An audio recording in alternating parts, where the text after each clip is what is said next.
Following this spiritual path, we find ourselves effortlessly replacing charity for greed and dealing with, rather than merely suppressing, the instinctive feelings of jealousy, hatred, desire, and anger.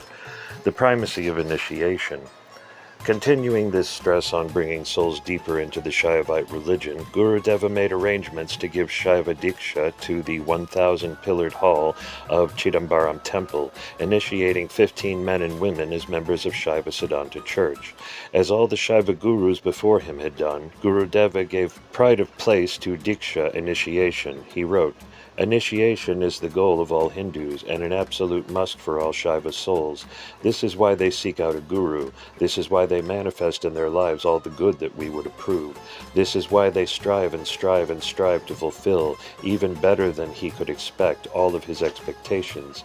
Diksha from a Satguru is nothing that can be erased, nothing that can be altered, nothing that can be described. This is why initiation is given.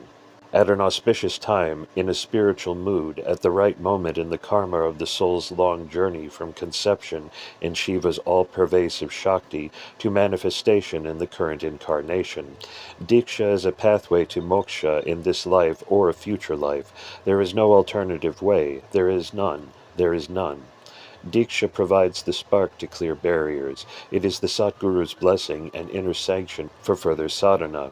Giving Diksha may be likened to planting a seed. Fruition, growth, and ripening come with time and naturally depend on the Shishya's sincerity and personal effort to perform the sadhana given with the Diksha, or to fulfill the assigned prayaschita, penance, to compensate if the sadhana is not performed.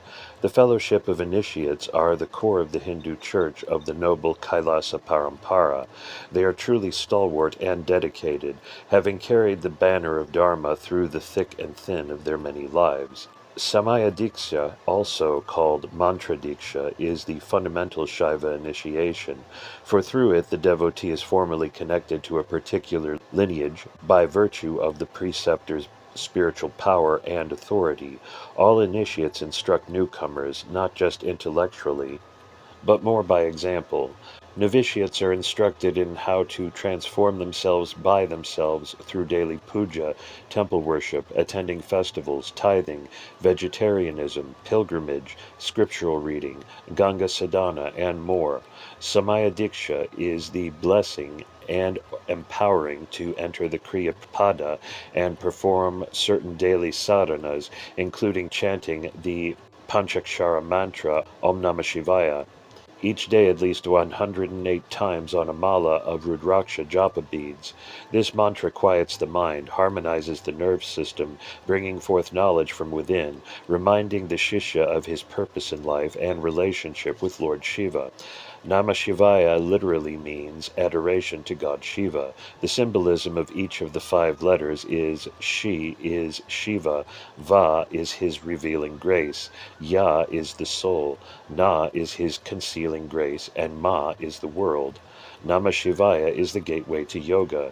The secret of Namah Shivaya is to hear it from the right lips at the right time. Then, and only then, is it the most powerful mantra of Shaivism for you.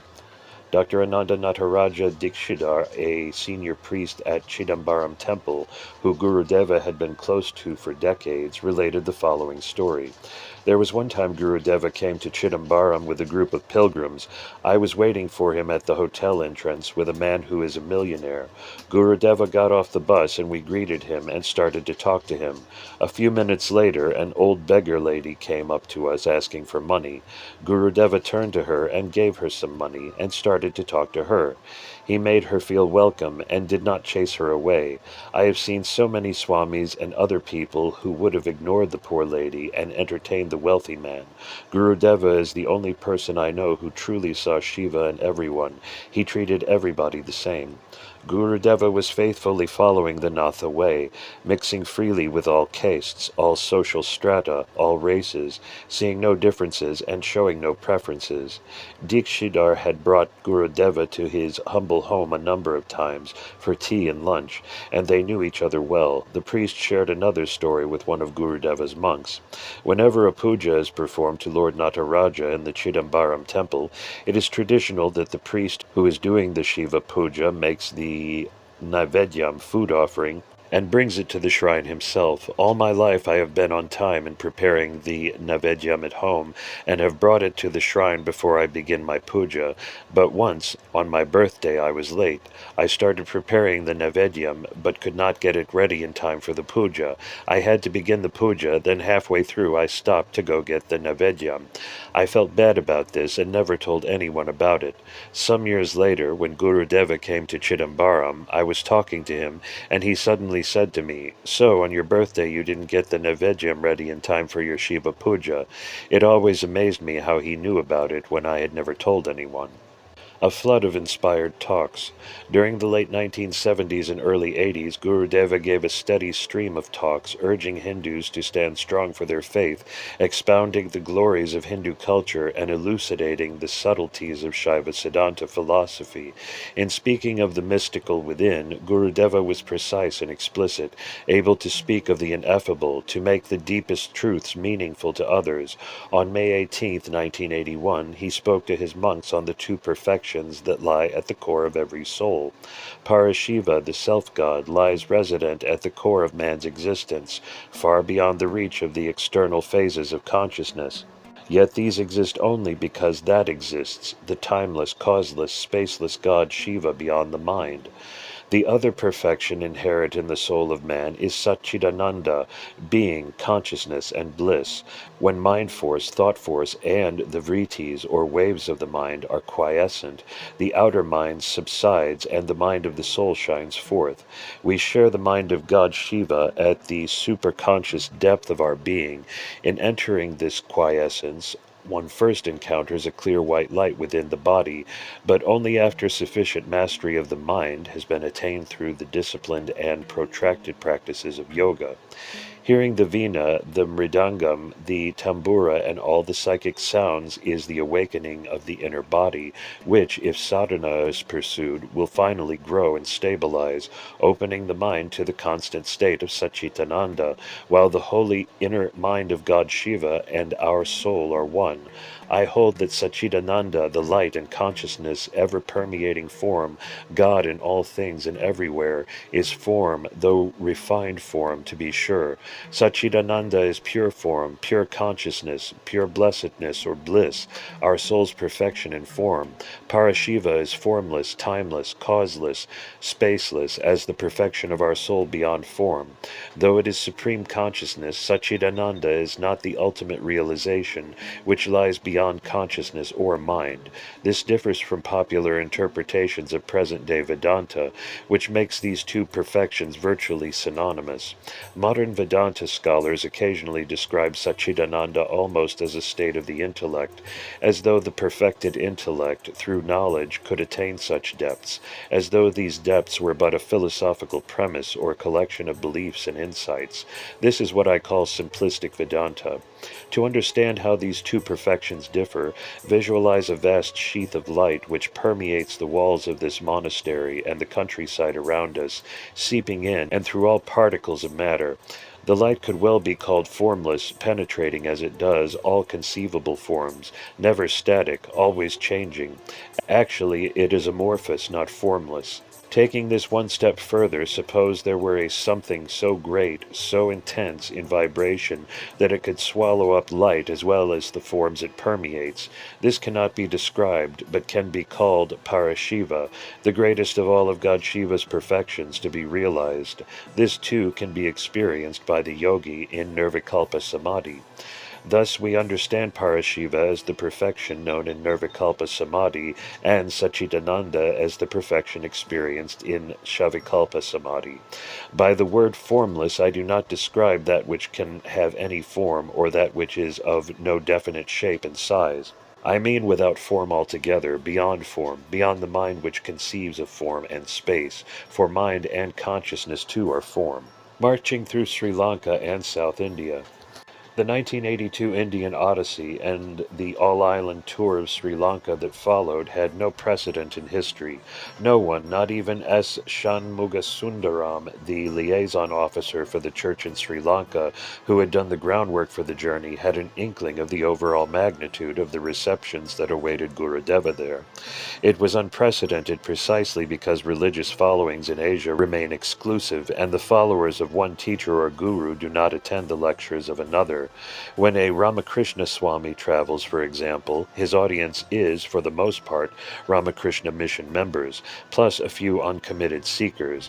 But here was a rare soul, a guru not from India, but from the Wild West, from America, who had no local following and posed no threat to any movement.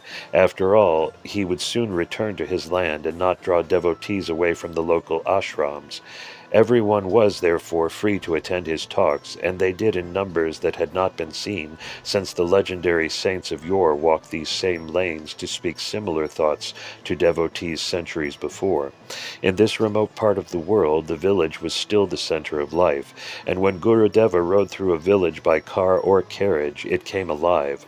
Thousands of Shaivites lined the lanes of Alavedi, Kauai, Karinagar, Batikola, Hatton, Tocqueville, and elsewhere to honor and revere the Satguru and affectionately greet the Shaiva pilgrims from the west. A holiday was declared in Kilinochchi, so all the school children of the district could join in the parade, which wound a full 16 miles through the region and took an entire day. From 9 a.m. to 5 p.m., Gurudeva was seated on a tall chariot made for the occasion, drawn through the crowded streets by hundreds of men pulling two long, stout ropes. At the gate to each family compound, typically just off the road, nearly every household had set up an elaborately decorated greeting altar with brass oil lamps called Katuvilaku and Kumbha. Standing around the altar, the entire family, often 3 generations, would greet the tall, white-haired, orange-robed, Rudraksha-bedecked Satguru with flowers, rosewater, holy ash, and arati. For most, he simply passed by, and they rushed forward to throw their garland into his hands. Now and again the procession halted, and Gurudeva got down, approached the family's altar, and allowed them to pass the lighted lamp before him, to pour water on his dusty feet, place the red potu on his forehead, and garland him. He looked like Shiva himself. They whispered to one another, so divine, so full of light and love. For these families, stories would echo for generations. Processions continued for miles and miles in the hot sun, village after village. As he approached the outskirts of a village, you could hear the distant welcoming roar of hundreds of voices, intoning Om Namah Shivaya with heartfelt fervor. Kids set off firecrackers and lit sparklers. Those with more ingenuity had set nets of flowers high in the trees, and as Gurudeva walked beneath, they tugged on ropes to release showers of blossoms. Each procession had its destination, a temple. Usually for this is the common gathering place for Shaivites and saints, but sometimes it was a hall or a schoolyard. The last few hundred meters, sometimes the last mile, men would scurry in front of him, in teams of 8, to place on the ground newly woven white veshti cloth in 10-meter lengths, so the Satguru's feet, bare as he approached the temple, would not have to touch the earth. Walking before the Satguru, there was always a team of Nagashvara and Tamil musicians, and a flock of young girls in white dresses tossing rose petals beneath his feet. Arriving, Gurudeva was escorted to the deity's shrine for a brief puja, then to the stage for the obligatory oratory by local politicians and village elders, which, if allowed, would eclipse the real purpose of the day. Toward the end, Gurudeva decreed that his talk would be first and the introductions would follow. Amazingly, it worked, and his connection with the audience came to life, absent the hour-long soporific speechifying by others. It is customary for guests of such stature for the community to prepare a beautifully composed and framed document, a kind of certificate of praise, which is read aloud, then gifted to the visitor. Hundreds of these were given to Gurudeva, each a work of art which someone spent days writing and typesetting. Some were poems in Tamil and English, some were spiritual manifestos, and others were outpourings of love for the Swami, whose noble presence was a promise that Shaivism has a future as grand as its past. Here are excerpts from 2 of dozens of welcome addresses that were lovingly presented to Gurudeva, by representatives of Shaiva institutions of Malaysia, Sri Lanka, and India during the 1982 Inner Search Odyssey. This one is from the Shaivat Sabha Sri Somanatha Swami Temple, Aramuganeri, India. The devotees of Sri Somanatha Swami Temple at Aramuganeri deem it a privilege to welcome Your Holiness and the enlightened disciples who accompany Your Holiness in his pilgrimage. The debut of Your Holiness at our village is really a palliative unto the ardent Shaivites. Being dedicated to Shaiva philosophy and faith, Your Holiness is an exemplar to devotees of this village who long for a spiritual message. It is a soothing solace to our mind that Your Holiness has been giving bone and flesh to Shaiva Siddhanta at the ripe time after becoming a sage in the East. While most of the people in the East have ceased to have the Shaiva symbols on their foreheads out of changing fashions and culture, the timely message from Your Holiness to possess them is welcomed and hailed by us. The pilgrimage undertaken by Your Holiness and devoted disciples may enlighten the people and fasten to the hold of the time immemorial Shaivism. We earnestly beg the blessings of Your Holiness and pray that the endeavors shouldered by Your Holiness in the rejuvenation of Shaivism may open a new page in the annals of Hindu religion. Let Shaiva dogma flourish bounteously all over the world. Sri Subramania Ashram, Alavedi, January 14, 1982. Your pilgrimage is unmistakably a divinely inspired one, undertaken to dispel the gathering darkness of intense materialism in this wide world by proclaiming and reaffirming the eternal message of the most ancient faith of Shaivism. The origin of Shaivism is beyond the ken of historical research, lost in the mists of time. Was it not the omnipresent and omniscient God himself who assumed the enthralling form of Dakshinamurti, the supreme preceptor, and revealed to the four immortal sages the eternal verities of Sanatana Dharma and the luminous path to reality as enunciated in the Shaiva Siddhanta philosophy? Has he not, out of his infinite grace, sent down his emissaries of saints and sages to redeem mankind whenever virtue subsides and vice prevails? It is the appearance of these saints and sages which has illuminated the otherwise dark history of humanity. Humanity is now on the brink of cataclysm, of war, having forsaken Dharma and faith in providence. It is at this critical moment of history that God has chosen you, Gurudeva, to preach and propagate the endless glories of Shaivism and the Vedic religion as the sure means to salvation and unalloyed happiness. Your lucid expositions of the Shaiva religion in all its aspects have reawakened the faith of Shaivites in their own religion and rekindled in their hearts a burning desire to live more fully the Shaivite way of life. You have not only forged a marvelous unity among Hindus all over the world, but also won the staunch following of thousands of erudite Americans and created a beautiful array of American monks of unsullied purity. You have thus engendered an infinite spiritual power to liquidate the forces of materialism and re-establish Dharma and lasting peace on this earth. You have now come down with a majestic group of pilgrims, like the great god Shiva surrounded by his ganas, to lose yourself in the stillness of communion with God in the grand temples of South India and Sri Lanka, and involve his unfailing grace for the fulfillment of your mission. May the whole world hearken to the voice of God reverberating through you, Gurudeva, and attain the four Purusharthas of life. Om Shanti, Shanti, Shanti. At each venue, school children came forward to dance and sing for their guest. Then institutions, one by one, approached with offerings of flower garlands. Such garlands they were, giant garlands, some a full foot in diameter and 9 feet long, carried by 2 people to the stage. Fragrant garlands, simple and fancy garlands, tens, then scores, then hundreds of garlands. 2 men would be fully occupied for 30 minutes removing the flowers from Gurudeva's neck, always leaving just enough so he could see over and into the crowd. The heat of that burden was only known to those close to Gurudeva, and the monks took turns fanning him when he began to perspire. At the end, a pile of gardens 4 feet tall sagged the plywood stage. Finally, Gurudeva strode to the podium to deliver his talk. Day after day it went thus: morning, afternoon, and evening processions, morning, afternoon, and evening talks. Gurudeva covered much of the 25,000 square mile nation, driving the back roads from Jaffna to Kilinochchi, from Kandy to Batticaloa, from Colombo to the mountainous tea country. The turnout in terms of sheer numbers, coupled with the deeply devotional spirit that arose from the hearts of the Sri Lankan Shaivites for this occasion, exemplified an abiding reverence for the Satguru. It is estimated that during those 3 weeks, Gurudeva trekked to every major Shaivite center in Sri Lanka, and over 300,000 came to see and hear him, to touch and be touched by him. S. Shanmugasundaram commented, "Not since the days of Saint Tirujnana Sambandar 1200 years ago has there been such devotion shown, where crowds of thousands would greet, follow, and attend the words of a Jivan Muktar, a liberated soul." The state of Shaivism in Lanka is like a blazing fire that has burned down to smoldering embers. All that is needed is to fan the embers, put on some wood, and the roaring fire is there once again. Gurudeva is simply fanning those embers, and the fire is blazing forth.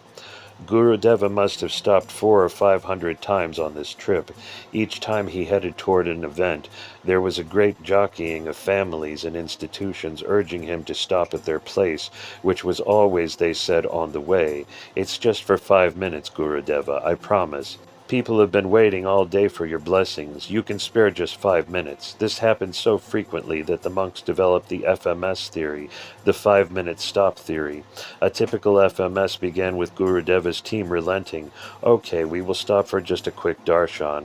Reaching a crossroads, they stepped into a crowd of 1,000 people, cheering, elbowing for a view, holding homemade banners aloft, welcoming the saint of Shaivism, offering arati. Suddenly the mass of people would be on the move, pushing Gurudeva forward, sweeping him into a hall where another 1,200 people waited, singing and chanting and begging Gurudeva to say a few words. But first, a little introduction by the local elders. 45 minutes later, with military precision, the team would forcibly extract Gurudeva, retreat to the white van in which he and his 5-man staff, 2 of his Swamis, 1 sadhaka, a lay minister of the church, and the driver, were traveling, and escape until the next FMS. In that way, to go 20 miles sometimes took 3 or 4 hours. Not a happy thing for those waiting for the official event down the road. In one place, villagers heard that Gurudeva was not stopping, so they felled a large tree and put it across the road. He got down there, so sincere was their devotion, so desperate their tactics. Similar receptions happening during the inner search in India, in the city of Tuticorin, Tamil Nadu. 80,000 people turned out in 1981 for a 2-hour welcome parade down the main street, with joyous citizens showering Gurudeva with baskets of flower petals from rooftops as he and his followers rode by in decorated rickshaws and horse-drawn carriages. The sight of Western marching bands next to Tavil and Nagashvara players drove home the cultural interplay. The only parallel one inner searcher offered was a ticker tape parade down New York's Fifth Avenue for returning astronauts. From the temples of downtown Kuala Lumpur to school assembly halls in Jaffna to the Adinarams of South India, these gatherings of Western and Eastern Shaivites set new patterns and established connections that would span generations. Somehow Gurudeva had been warned that an ethnic war would break out the following year in Sri Lanka, a war that didn't end until 2009 and ultimately killed as many as 100,000 and drove hundreds of thousands of Tamils from their beloved homeland. This message to the people was a preparation for the worst. Hold tight to Shiva's feet and don't be afraid. 2.5 million Tamil Hindus lived in the Jaffna area at that time.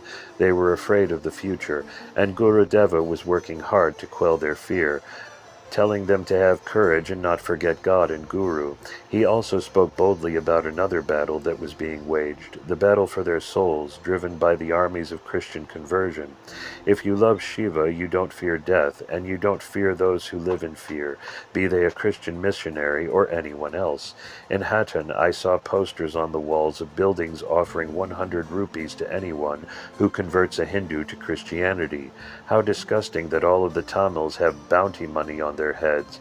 That means if you convert somebody, the Christians will pay you 100 rupees, just as in the old Wild West days the sheriff would pay a bounty for bringing in a bank robber.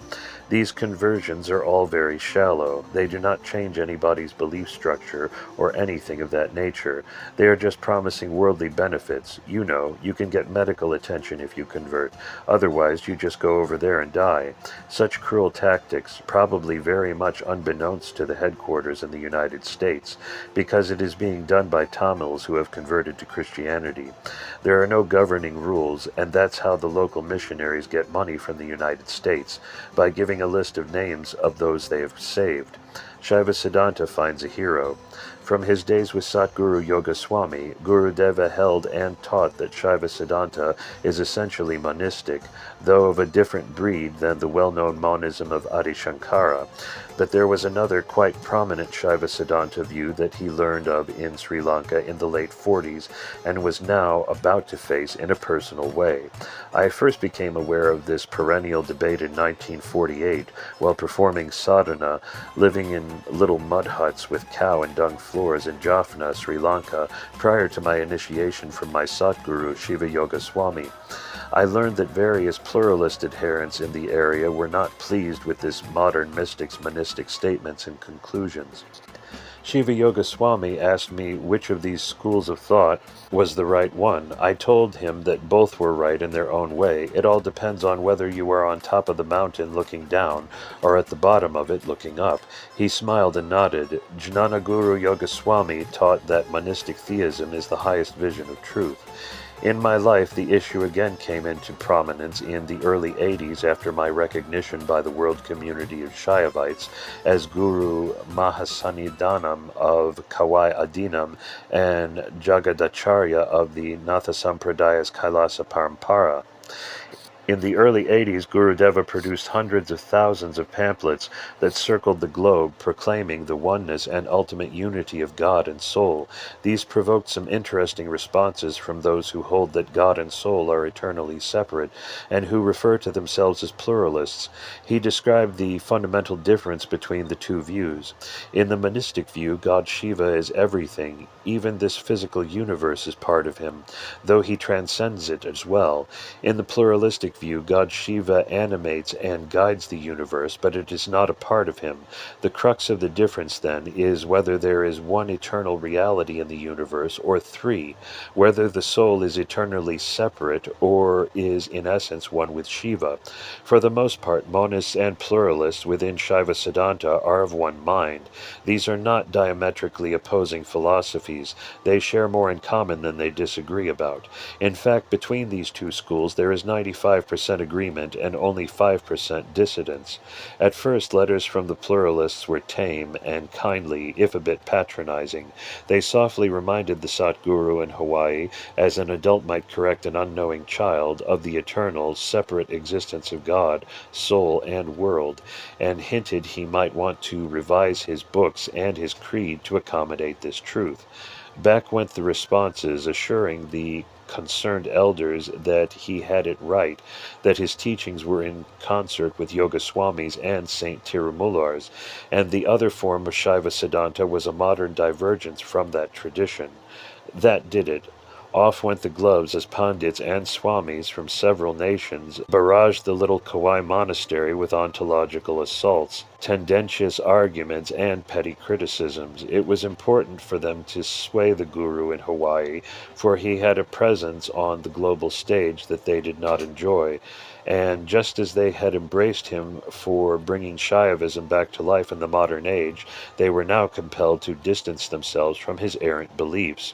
All efforts to persuade Gurudeva only elicited affection from him and support for his position from authentic sources, not the least of which was Justice Maharajan of Madras, regarded as the world's foremost authority on the Tirumantaram and an avid supporter of Gurudeva's views. The pluralists grew insolent and mean, launching a campaign of name-calling and put-downs, all couched in the subtle slurs that only well-read men are capable of. They thought to isolate Gurudeva from the Shaiva Siddhanta mainstream by suggesting that he had formed an aberrant contemporary Siddhanta. Disparagingly, they called it Hawaii Shaivism. To no avail, Gurudeva would not budge. Instead, he reached out to them and invited a debate of sorts. Through the mail, he traveled to the Shaiva centers where he made the case for monistic Shaiva Siddhanta, drawing deeply from the Tirumantaram, the spiritual well of Tamil scripture that had fed Shaiva mysticism for centuries. At first, the Pandits cried foul, accusing Gurudeva of having his translator skew the English to support his interpretation, but when other equally competent Tamil translators were marshaled to the task, the pluralists saw that Gurudeva was right. The great Tirumantaram indeed spoke boldly of a monistic view. The Pandits did what any desperate debater does.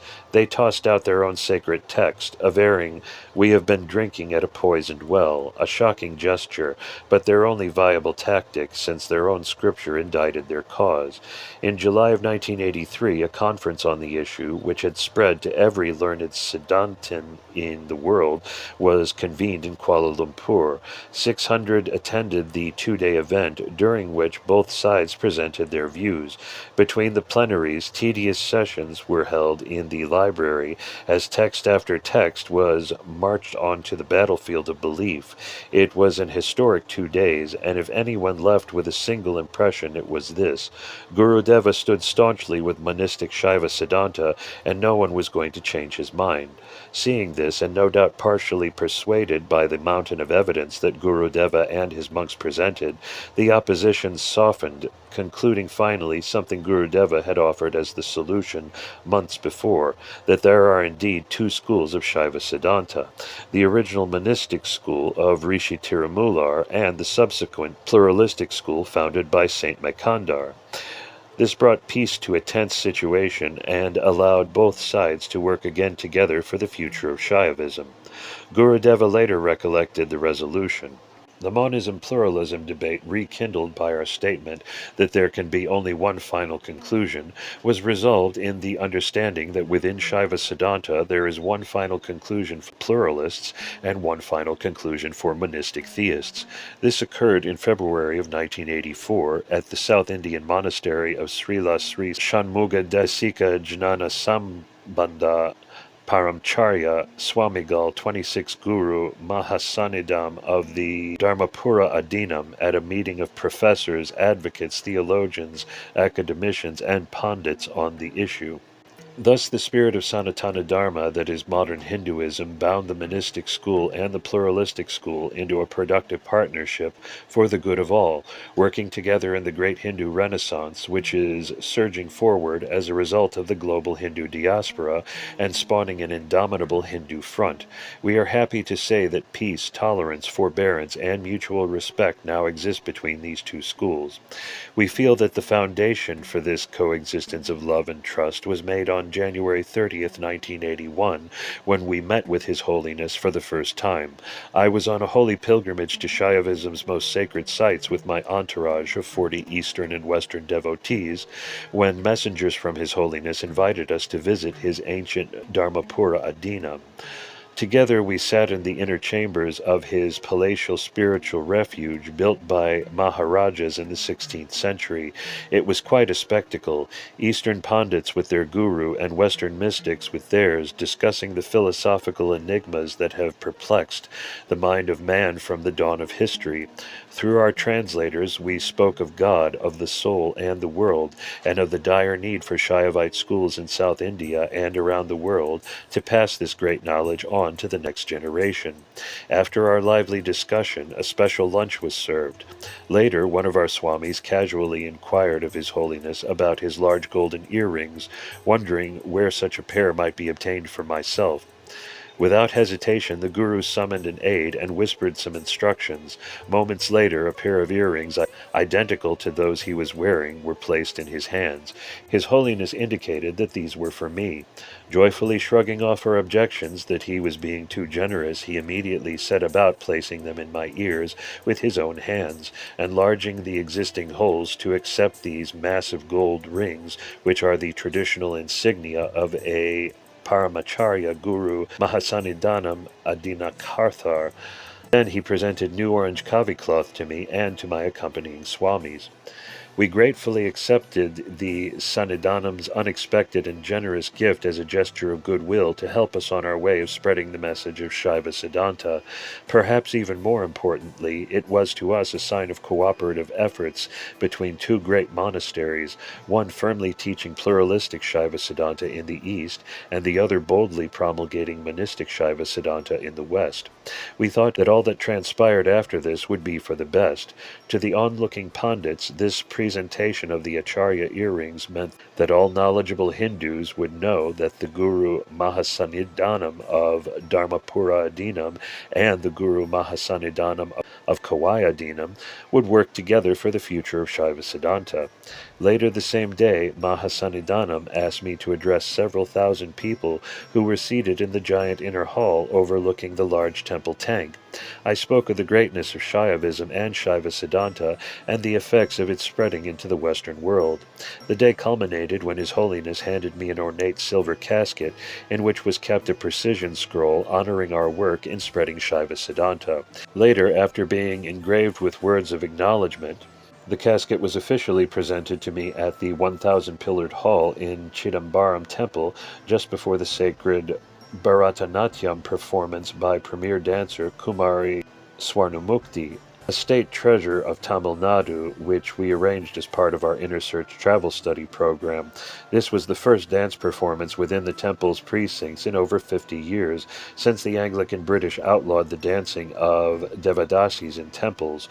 More than 15,000 devotees were packed into the viewing area, while 300,000 more, we were told, filled the 40-acre temple complex.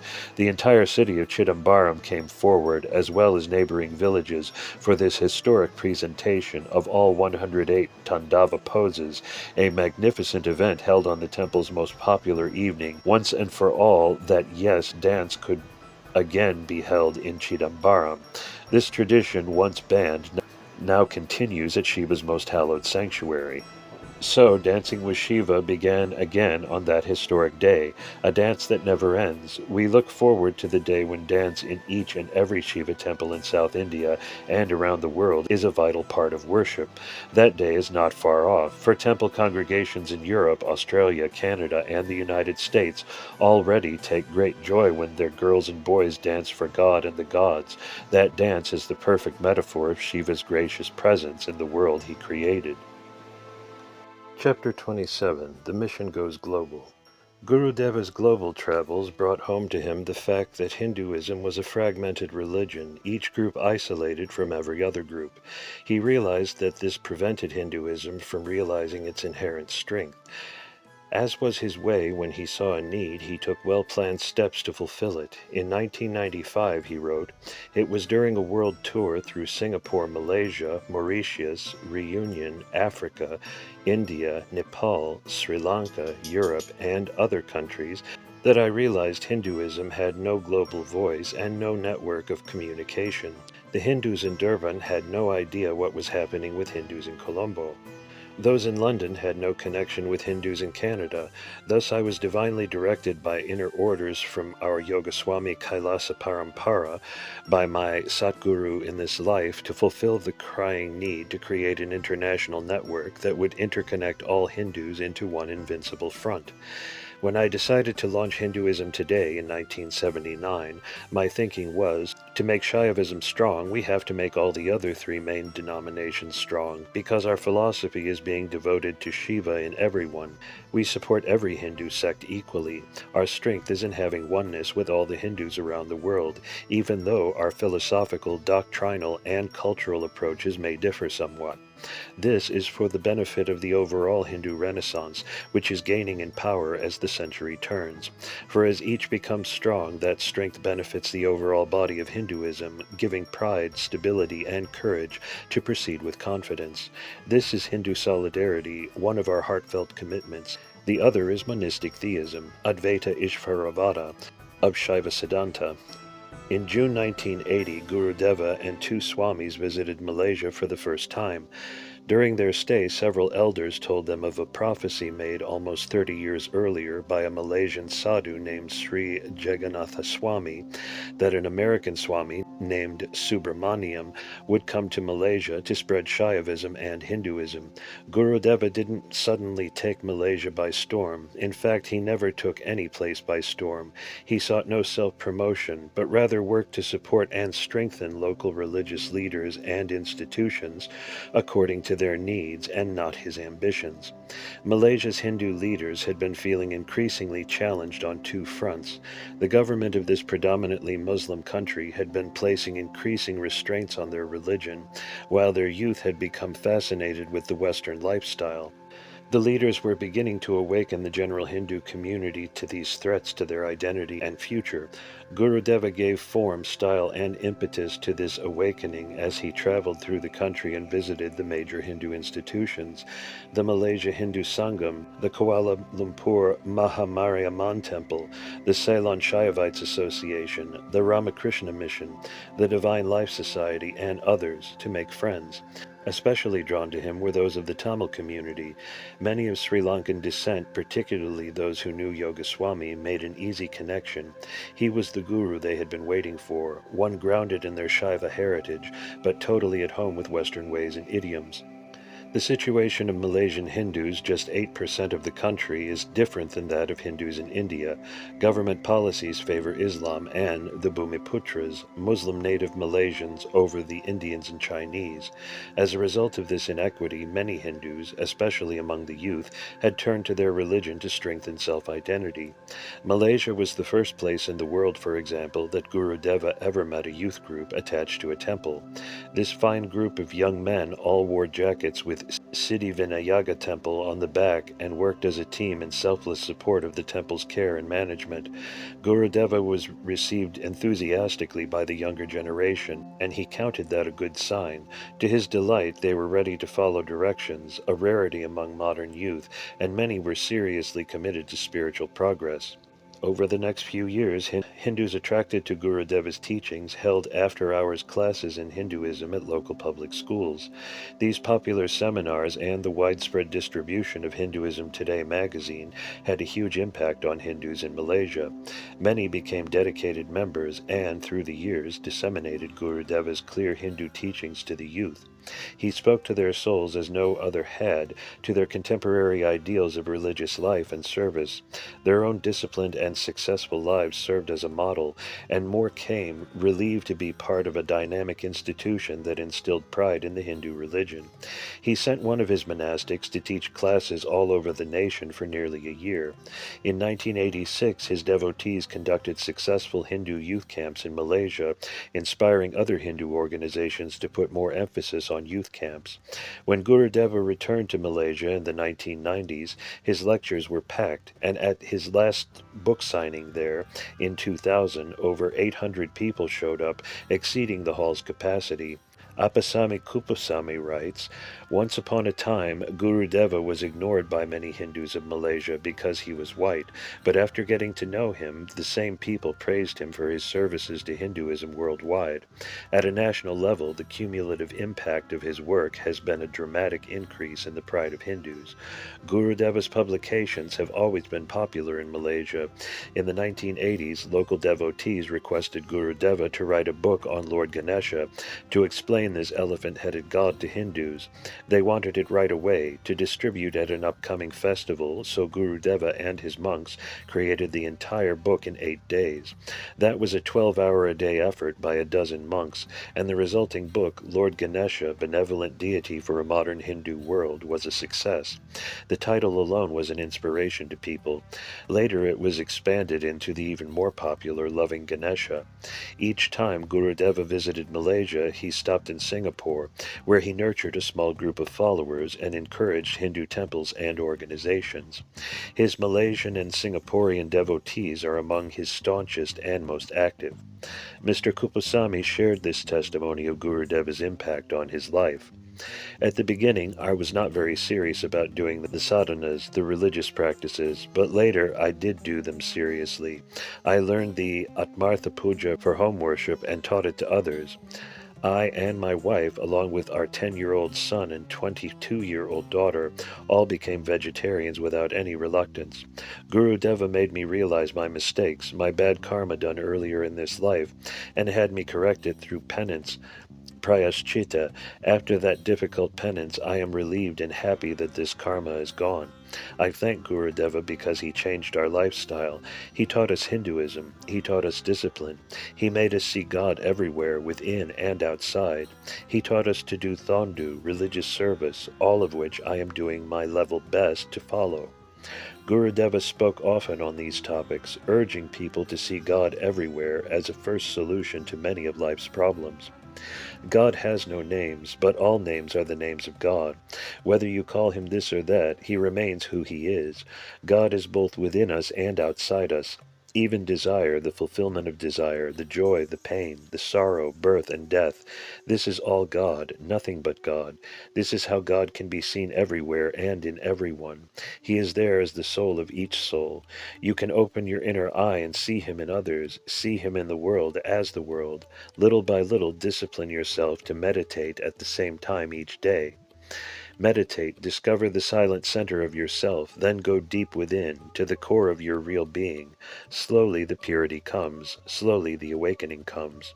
When problems come in the family or workplace and emotions arise, it is only natural to forget God. It's so much easier to be involved in two-ness rather than oneness. It takes a lot of inner strength to remember God all of the time, to keep the love for God flowing. We forget, we get involved in ourselves and others. It is impossible when our ego is attacked or our feelings hurt. So it's easier, much easier, to forget God and even regard him as a God to be feared, whereas it is our own instinctive mind and our pre-programmed non-religious intellect that should be feared. That's the demon in our house, the mischief maker who causes all the trouble. If you want to remember God, then first learn to forget yourself a little. It is natural to forget about God, but there are many helpful ways that we can avoid distraction, that we can remember to keep seeing God everywhere.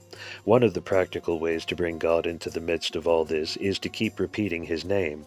Do japa when you find yourself forgetting, when you just can't see God at all, let alone everywhere. When life becomes difficult or strained, mentally put it all at his feet. See him in everyone that you meet or comfort or confront, regardless of the circumstances. He is there as their life force, but you just need to quiet the mind to see. Smile when you feel unhappy with someone and say to yourself, how nice to see you, God, in this form. Animals, beggars, princes, politicians, friends and enemies, holy men, saints and sages are all God to the soul that loves God. He smiles and thinks to himself, how nice to see you, God, in this, another of your many forms. God is love and nothing else but love. He fills this universe with love. He fills you with love. God is fire. God is earth. God is air. God is water. God is ether. God's cosmic energy permeates everything and gives light and life to your mind. God is everywhere and all things. God is your small, insignificant worry, the concern that you have been holding in your mind for so many years. In his own way, he is bringing you into realization, into knowledge of yourself and of him. He has given you the world of experience. Study your experience, learn from your experience. If it is painful, that is also good. In the fires of experience, which are both pain and pleasure, you are being purified. In doing so, you must go through much pain, through much joy. Both register on the scale as the same intensity of emotion. It is what caused it that makes one more pleasurable than another. Don't be afraid to live with God and go through your experience joyfully. Go through it with courage. Don't try to avoid it. Shaiva Pariya Sangaratna Tan Sri Somasundram, president of the Malaysia Arulneri Thirukutam, wrote, Gurudeva avoided arguing the philosophies of the various sects of Hinduism. He showed the importance of religion, but not the arguments. He was not only the guru for a particular group of Shaivites, he was accepted by all of us as a guru. If we are to respect him, we must live according to his teachings, to have peace in the world, peace at home, peace between husband and wife, peace everywhere. Mauritius, Island Jewel.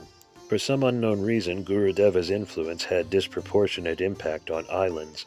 It began in Sri Lanka, then extended to Kauai, Fiji, and Trinidad. Mauritius, an island nation of 1.5 million, of which 52%, including the ruling elite, are Hindu, would feel the grace of his holy feet. He was invited there by a Tamil elder and leading writer and thinker Retnan Velvendran, who wrote to Gurudeva in 1981 saying he feared for the future of Hindu youth. They were being systematically converted by two other faiths, and their numbers were eroding at a fearsome rate. The Muslims had taken to converting those in financial straits, helping the jobless find work, helping the mortgage challenged to keep their homes, all at a price. Salut et Guérison, the Mauritius mission of the Assembly of God, worked on those with health issues. They approached Mauritian Hindus who were sick or dying, befriended them, and promised to pray for their recovery. If they did get better, bonds had been forged and friendships made, and formal conversion was soon to follow. The Tamil community of the nation was being particularly targeted, and Tiru Velvendran sought Gurudeva's help to turn the tide. Gurudeva responded swiftly and with full force, flying with two Swamis to the island nation in early 1982 after the India Odyssey. The receptions, while less populous than those that greeted him in Sri Lanka and South India weeks earlier, were equally loving and appreciative. His message was more bold than the normal Mauritian defenses of faith. Hinduism is the greatest religion in the world, the temples are the homes of the gods, and it is all right to turn missionaries away from your door and not let them in. In all nations, Hindus feel duty-bound to be hospitable even to those who would tear their families apart. The tall white-haired guru from America made it okay to say no. Again, in February of 1983, he flew there with two monks. This time he stayed a full month, one of his longest sojourns. A small guest house had been built especially for him at the Sri Sakalingam Meenakshi temple in Port Louis. Gurudeva visited virtually every major Hindu community on the island, speaking with large crowds at temples, awakening the Mauritian youth to the grandeur of their religion. It was a turning point in the nation's spiritual evolution. Gurudeva introduced this French-speaking monastic to one and all and arranged for him to remain in the country and teach Shaiva Siddhanta classes for 6 months. These seminars were a grand success, leading eventually to the growth of church membership and the founding of a 7-acre spiritual park and monastic center in the country. The Mauritius Spiritual Park started with a vision, which Gurudeva described in the following account. In 1986, I had a powerful vision of Lord Ganesha while I was here in Mauritius looking for property for Shaiva Siddhanta Church. Lord Ganesha was walking from his temple attended by 2 priests. He was about to take a bath in the beautiful Indian Ocean in the country of Mauritius, where the river meets the sea. I was standing in the water with several sharks swimming around me. Lord Ganesha, accompanied by 2 priests, looked at me and said, "Just rub some oil on their noses and they will not harm you." The vision led me directly to this special land by the Rempart River and its lagoon. The spiritual park is a fulfillment of that vision. I see it's combining environmental and architectural beauty that will give spiritual peace and mystical knowledge to visitors for many generations in the future. It is destined to become a pilgrimage site of great renown in the Indian Ocean area. Hindus from Malaysia, Singapore, Indonesia, Africa, and India will come here. Today, thousands of Hindus attend the monthly Homa at the spiritual park, burning their prayers in its magical fires. Outside the wooden Kerala-style thatched pavilion, they crowd together in the shade of mango and sacred konrai trees to worship the 9-foot-tall black granite murti of Lord Ganesha with 5 faces and 10 arms. In this way, Gurudeva's mission took root on the tropical island that enchanted Mark Twain when he visited in 1896 and wrote, "You gather the idea that Mauritius was made first and then heaven, and that heaven was copied after Mauritius." Mauritius, basking peacefully in the Indian Ocean, is a land of pious temple worship for the general Hindu population.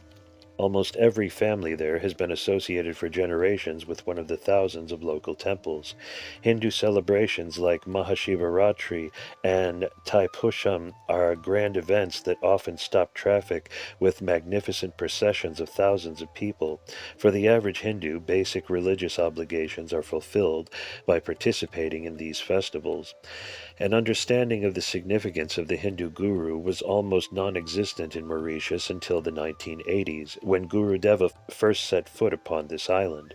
This spiritual innovator redefined the concept of Hinduism for many on the island. In the Mauritian nomenclature, Hindus were the North Indians, the Tamils were regarded and looked upon themselves as a separate religious group. Guru Deva explained they were all Hindus, and these were just ethnic linguistic divisions. This simple change of identity vitalized the inspiration of sincere seekers and began a new era in Mauritius, the era of Hindu unity and cooperation. Rajan Manik told of Guru Deva's influence on his family. It was at this time that I first met Guru Deva. Although I had been studying his teachings through a correspondence course and writing for Hinduism Today, my first encounter with him in person was a memorable experience. I could see immediately that he was not an ordinary man. He changed my life. The girl I was lucky enough to marry was also one of Guru Deva's students. We were the very first of his devotees to be married in Mauritius. This happened in 1985. Our greatest joy has been to serve Guru Deva by imparting his teachings on the island of Mauritius, which we first did by organizing classes at local temples. After 10 years of marriage, we despaired of having children. Guru Deva taught us to face our karmas gracefully and to be humble in difficult situations. Shortly thereafter, most certainly with the blessings of Guru Deva, we had 2 children. During this time, there was a regular flow of monastics traveling from Kauai to the monastery in Mauritius. Under Guru Deva's direction, they established the spiritual park and held retreats and seminars for thousands of youth around the island. Meanwhile, Guru Deva advised his family members on the island to use Ayurvedic medicine and adopt a healthy diet, including raw sugar, brown rice, and whole grain bread in place of white sugar, white rice, and white flour. He encouraged followers to wear Hindu dress at home, in the temples, and during festivals, even at work if employers allowed. Mokam Periathumbi, a retired hotel chef, now manager of his own catering center, remembered how life was hard during the early days of his marriage, when his wife's health seemed unfavorable for childbirth. One day Guru Deva called from Hawaii and said, "I am with you, don't worry." Soon his wife, Amutha, gave birth to 2 beautiful daughters. Accountant S.K. Morgan remembers that prior to Guru Deva's arrival in Mauritius, the importance of the home shrine was not fully understood. Now, he says, even non-followers of Guru Deva make it a must to keep shrines in their homes, and they are proud of it. Politicians like Anil Baichu, Minister of Transport, affirmed that Guru Deva's teachings in Mauritius helped to harmonize the various ethnic groups of the island. Guru Deva's approach to Hinduism is not based on ethnicity or language. This has helped to build up more Hindu solidarity between Hindus of both North Indian and South Indian origin. Also, conversion is less of a problem in Mauritius, all due to the influence of Guru Deva and the Sai Baba groups. The story of Guru Deva's influence on individuals, leaders, and entire communities in Mauritius happened in other nations as well during these 2 decades. His years of strengthening Hindus worldwide, similar tales are told by Hindus in Fiji and Germany, Trinidad and South Africa, Canada and Australia, Malaysia and the United States. Guiding an international congregation. By the mid-1980s, Guru Deva had established a strong international congregation of men, women, and children, the members of Shaiva Siddhanta Church, striving for personal spiritual transformation while living and working in the world, tithing on their income to support the church, conclaving in local mission groups, and gathering in homes to worship and perform karma yoga. From the early days, Guru Deva was strict with himself and his monks and shishyas, and that strictness called for everyone to take vows. Vows to him were a way to build discipline and character and master the forces of mind, body, and emotion, giving strength to face the future and holding the individual firmly on the path of sadhana. First, there was the tithing vow. In the 80s, vegetarianism was also required, and in the early 90s, he added the vow of loyalty to the Guru lineage. A few years before his passing, after discovering that some followers were still using physical punishment to discipline their children, he imposed a fourth vow to be taken by all current and prospective members, the Ahimsa Vrata. Gurudeva explained the need and efficacy of vow-taking. Wholeheartedly accepting 4 vows, Ahimsa, Parampara, Shakahara, and Dashamabhaga, is essential to any aspiring student. The Devonic adepts take these vows very seriously, knowing that once a vow is taken at an auspicious moment in life, the karmas yet to come change slightly to the positive side, so long as the vow is upheld. But when vows are neglected, the full force of the held-back karmas, not previously dissolved, mostly the bad ones, comes as a blow to individual, family, and friends. So it is imperative that those who have taken these 4 first vows, Ahimsa, Shakahara, Parampara, and Dashamabhaga, receive help when needed from our Mathavachis in fulfilling them. Because it has always been our aim to build a harmonious, productive, dynamic global fellowship, new candidates for membership and initiation are carefully screened and required to adjust themselves to the cultural standards, beliefs, and attitudes that prevail at the time they seek entrance.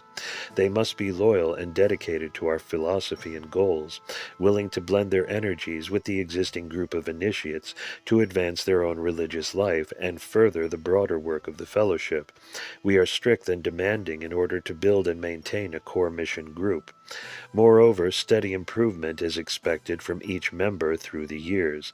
Each has come to me as a shishya for the sole purpose of performing sadhana. None is allowed to lose sight of his or her original intent.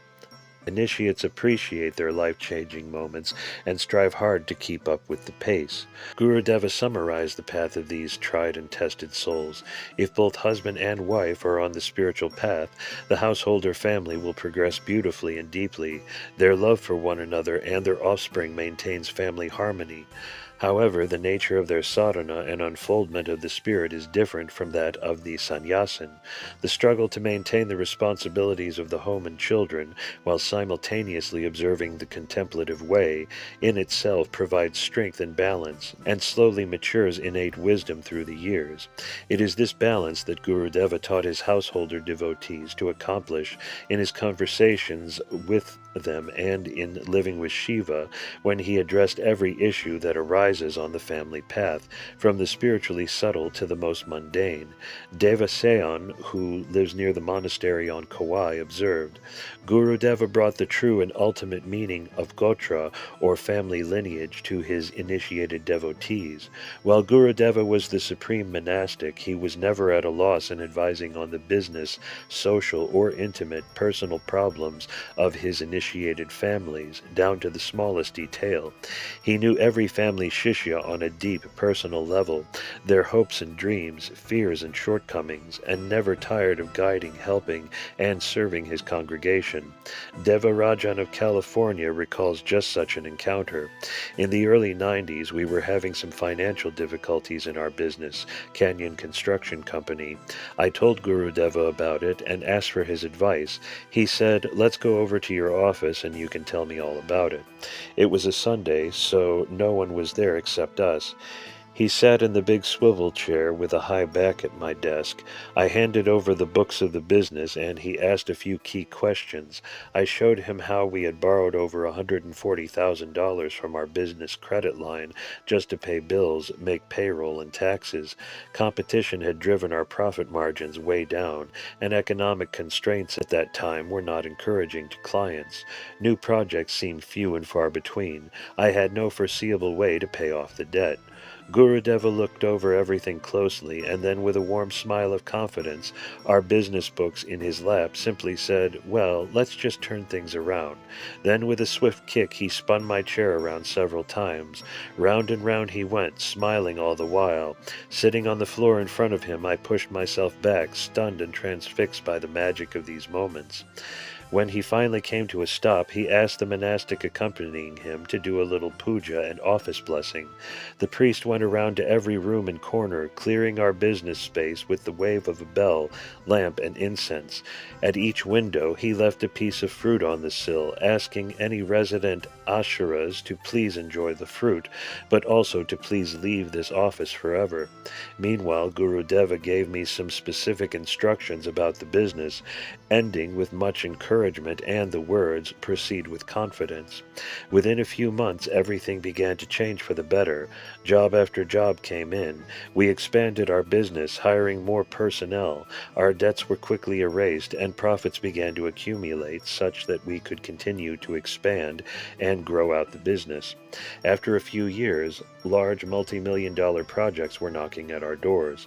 We couldn't seem to do anything wrong. At one point, a multi-millionaire invited us to build his $14 million estate on a 14-acre hilltop in nearby Oakland, California.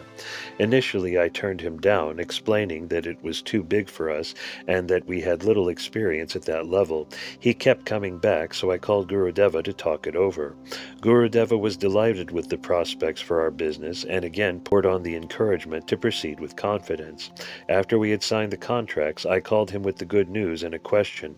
"I've never built for such a rich man. What should I do?" Gurudeva said simply, "Just do what he says." Those instructions may sound too simplistic, but I discovered them to be an essential key to working with this highly successful businessman, and subsequently with all of our clients. In our weekly meetings with him, I used to secretly take notes on every little thing that he or his wife would mention. I made sure that our management immediately fulfilled these requests and reported back to our clients that changes had been made or that specific instructions had been carried out. I watched as his architects would argue with him over design details. They were later fired.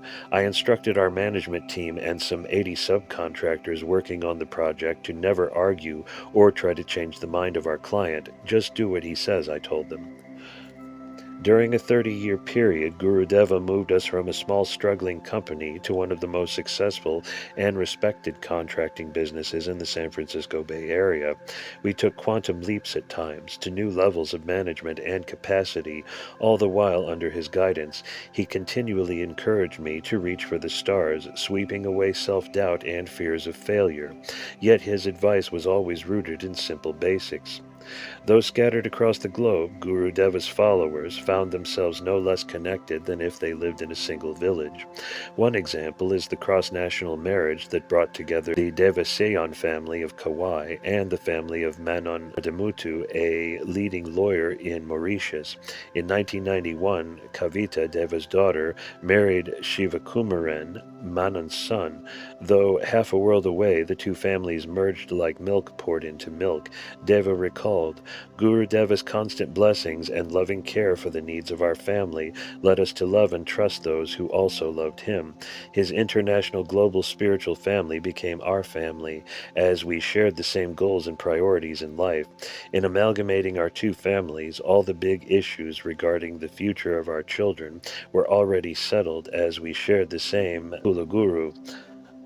Gurudeva required his church members to live strictly by the traditional time-tested protocols of Tamil Shaivite culture, which he detailed in his 365 Nandinatha Sutras in Living with Shiva. Association with Orthodox Shaivites of India and Sri Lanka allows Westerners to absorb the subtleties and depths of this refined culture, and Gurudeva encouraged it every opportunity. Succinctly, boldly, these Nandinatha Sutras describe how people lived and interrelated with one another when life was simpler, when families and villages were close-knit, and love and peace, respect and wisdom prevailed. There is no new knowledge contained herein. Each sutra proclaims an ancient wisdom and protocol, which, when followed, brings that same simplicity, community support, peace, harmony, and refinement of enduring relationships into daily life. Each of these 365 sutras, one to be read each day of the year, is a thread of purity, many from the historic past into the present, some from contemporary times. Even today, in the 52nd Hindu century, these precepts define the daily life of hundreds of millions of well-bred and well-raised Asian people. While they are law, these sutras are not commandments. They simply describe what devout Hindus do. Naturally, my expectations are that my close followers will heed and earnestly try to put into practice all 365 sutras.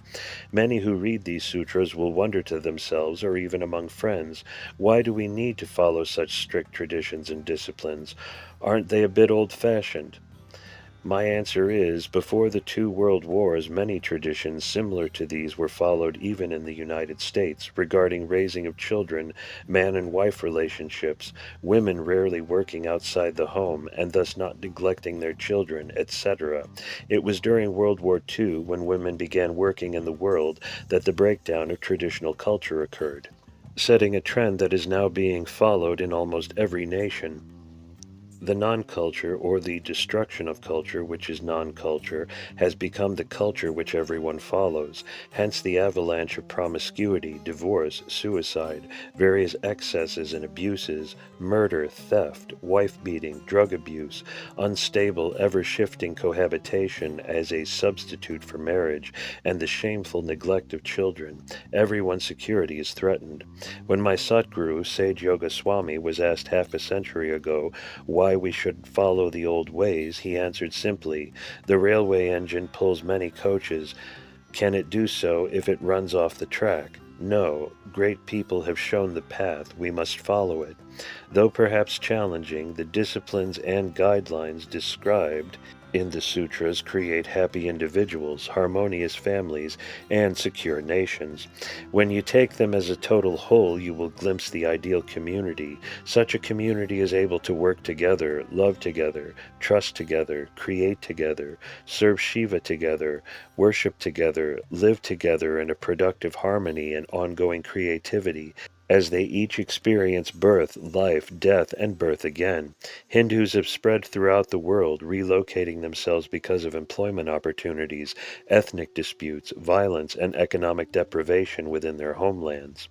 Because of this diaspora, it has become necessary to restate the law of the culture, the protocol and modes of behavior that their forefathers knew and lived so well.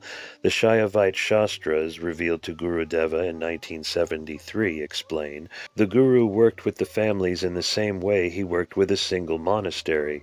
Devasayan elaborated on that relationship between the monastery and family homes. The monastery and the families of Shaiva Siddhanta Church worked closely together on many levels in fulfilling Gurudeva's directives, both within the church missions and with the public at large. The families learned by watching the monks, their attitudes, their commitment, their selfless service. This relationship is born out of the love of striving through daily religious disciplines, such as meditation and scriptural study, that Gurudeva nurtured in all of his devotees. Gurudeva urged the families of the church to forge frontiers in passing on the traditions of the Hindu religion by worshipping daily together in the home shrine, wearing Hindu clothing, raising children non-violently, holding daily family meetings, and spending an evening together at home at least once a week. He taught groups of families in each area to collaborate and help each other live a meaningful Hindu lifestyle in many ways, such as homeschooling their children together, hosting pilgrims and special guests, and going on pilgrimage together to temples in South India and to the Adinam in Kauai. Gurudeva put great emphasis on establishing a lay ministry, designating one or more couples in each church mission as a Kulapati family. Much of his work with the congregation and with spiritual initiatives in many nations was channeled through this hand-picked, highly trained group, his missionaries in the field whom he called upon almost daily. Manon Mardemutu eloquently summarized Gurudeva's impact on the lives of householder devotees devotees. Gurudeva has exposed us to a way of life conducive to peace, love, and harmony in and outside the home. He has given us the tools to be peacemakers, to shine as examples of good family people, and as elders who have been endowed with wisdom, able to stand as respected leaders even in the most difficult times. He has taught us by his own life how to be strong in our beliefs and values and succeed in life by planning carefully and living fully in the present. If we now enjoy daily the wonderful experiences of extended and joint families, and if we know how to protect and keep our culture and religion alive and prosperous, it is all thanks to our Satguru. Gods in Exile. Gurudeva taught Hinduism to Hindus from the inside out, beginning with explanations of the deepest spiritual world. The third world is where the highest beings, such as Lord Ganesha, Lord Murugan, and our great god Shiva, exist in shining bodies of golden light. This third world is called the Shiva Loka. The second world of existence, or astral plane, is called the Deva Loka. The great gods have millions of helpers in the Deva Loka, who help each and every one of us. One or more of them is assigned to personally help you in this first world, which is the world of material or physical existence, called the Bhuloka. He would then explain how the Devas can see the sacred ash upon a person's forehead, how they and the gods can hear the Sanskrit chanting of the priest in the temple, and how the stone icon of the deity in the temple sanctum is like a telephone connection to the third world of the gods. A precious few in his audiences had heard such explanations from their grandmothers or grandfathers, but it was quite a different matter to hear Gurudeva teach from his own realization. He addressed a special part of his message to his fellow Shaivites to dispel the common misconception that God Shiva should not be worshipped in the home, and that the worship of Shiva, who is incorrectly seen by many only as the god of destruction, will make one poor. Nonsense, he retorted. God Shiva is the god of love. He explained that worship of Shiva, the creator, preserver, and destroyer, will bring every benefit, including wealth. Thousands of Shaivite families who, succumbing to the local superstitions, had been afraid to bring a simple Nataraja into their home, boldly brought the god of love into their puja rooms. Gurudeva wanted all the gods brought out of exile and encouraged Hindus of each sect to make their home shrine the most beautiful room in the house. He reserved a special censure for those Hindus who put their shrine in the closet to be easily hidden when a guest visited. Closet Hindus, he would chide. For his followers, the house should proudly and openly reflect the religion and culture of its residents.